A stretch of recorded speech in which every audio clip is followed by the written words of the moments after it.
আলহামদুলিল্লাহ, আলহামদুলিল্লাহ ওয়াসসালাতু ওয়াসসালামু আলা রাসূলিল্লাহ ওয়া আলা আলিহি মান সাআরা আলা নাহদিহি ইলা ইয়াউমিদ্দিন, আম্মা বা'দ। আইয়ুহাল ইখওয়াতু ফিল্লাহ, হাইয়ুকুম জামিআন বিতাহিয়্যাতিল ইসলাম আলা ওয়া হিয়া আসসালামু আলাইকুম ওয়া রাহমাতুল্লাহি ওয়া বারাকাতুহু। আলহামদুলিল্লাহ, আশা করি সবাই ভালো আছেন। যারা যেখান থেকেই শুনছেন, আশা করি সবাই আল্লাহর রহমতে খুব ভালো আছেন এবং আমিও আল্লাহর রহমতে আপনাদের দোয়ার বরকতে খুব ভালোই আছি। এখন আমাদের প্রিয় নবী হযরত মুহাম্মদ সাল্লাল্লাহু আলাইহি ওয়াসাল্লামের অসংখ্য হাদিস থেকে একটি হাদিস পাঠ করব এবং হাদিসের অর্থও আমি বলবো। আশা করি আপনারা মনোযোগ সহকারে শুনবেন এবং হাদিসে কি বলা হয়েছে সে সম্পর্কে আপনারা বোঝার চেষ্টা করবেন। তো হাদিসটি শুরু করছি।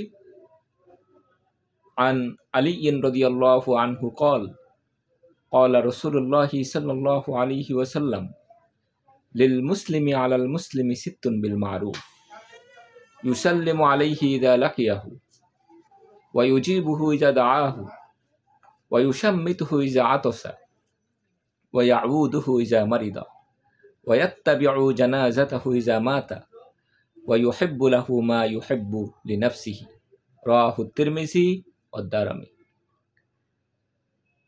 হাদিসের অর্থ হলো এই যে হযরত আলী রাদিয়াল্লাহু আনহু থেকে বর্ণিত, তিনি বলেন, নবী করিম সাল্লাল্লাহু আলাইহি ওয়াসাল্লাম বলেছেন, একজন মুসলমানের উপর আরেক মুসলমানের 6টা হক রয়েছে।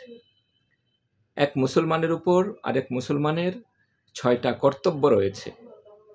প্রথম কর্তব্য হচ্ছে, 1 নাম্বার, একজন মুসলমান যখন অপর মুসলমান ভাইয়ের সাথে সাক্ষাৎ হবে তখন সে তাকে সালাম দিবে। ইউসাল্লিমু আলাইহি ইযা লাকিয়াহু। 2 নাম্বার হচ্ছে ওয়া ইউজিবুহু ইযা দাআহু। একজন মুসলমান ভাই যখন অপর কোনো এক মুসলমান ভাইকে দাওয়াত দিবে, ভালো কাজের আহ্বান করবে, তখন ওই মুসলমান ভাইয়ের উচিত সেই ভালো কাজের আহ্বানে, তার ভালো কাজের আহ্বানে সাড়া দিবে। এটা গেল 2 নাম্বার। ওয়া ইউজিবুহু ইযা দাআহু। 3 নাম্বার হচ্ছে ওয়া ইউশাম্মিতুহু ইযা আতাসা।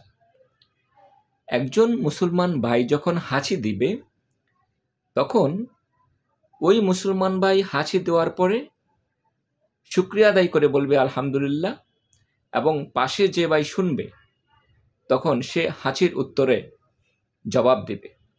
কিভাবে? আমি যখন হাসি দিয়ে বলবো আলহামদুলিল্লাহ, পাশে যে ভাই শুনবে সে তখন বলবে ইয়ারহামুকাল্লাহ, এবং আমি তার প্রতি উত্তরে বলবো ইয়াহদিকুমুল্লাহি ওয়া ইউসলিহ বালাকুম।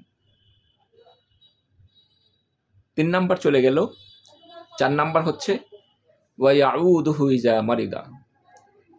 একজন মুসলমান ভাই যখন অসুস্থ হবে তখন পাশে যে ভাই থাকবে, পাশে যে পাড়া প্রতিবেশী থাকবে, তখন তাদের উচিত যে ভাই অসুস্থ তাকে দেখতে যাওয়া, তার খোঁজ খবর নেয়া যে সে ভালো আছে নাকি কি অবস্থায় আছে।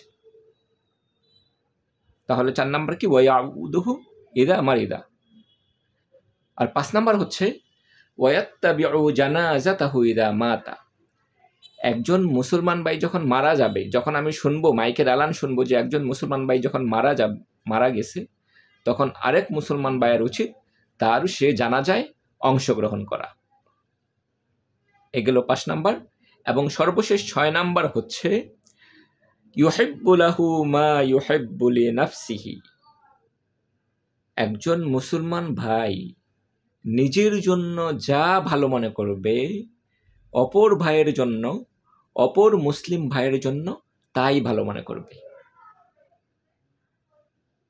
এই হলো 6টি পয়েন্ট আমাদের প্রিয় নবী হযরত মুহাম্মদ সাল্লাল্লাহু আলাইহি ওয়াসাল্লাম আমাদের এই 6টি জিনিস শিখিয়ে দিয়েছেন।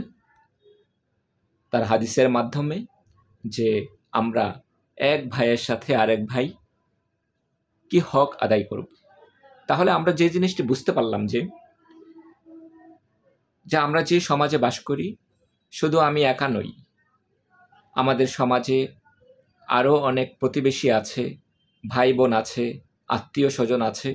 সবার সাথে বন্ধুত্বপূর্ণ সম্পর্ক বজায় রাখব এবং যে 6টা হকের কথা বলা হয়েছে, এই 6টা হক যদি আমরা প্রতিবেশীরা বাস্তবায়ন করতে পারি, তাহলে সমাজে কোনো ঝগড়া বিবাদ, কোনো কলহ, কোনো কিছুই হবে না ইনশাআল্লাহ।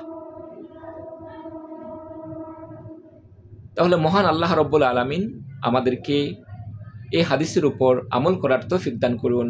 আমিন। আসসালামু আলাইকুম ওয়া রাহমাতুল্লাহি ওয়া বারাকাতুহু।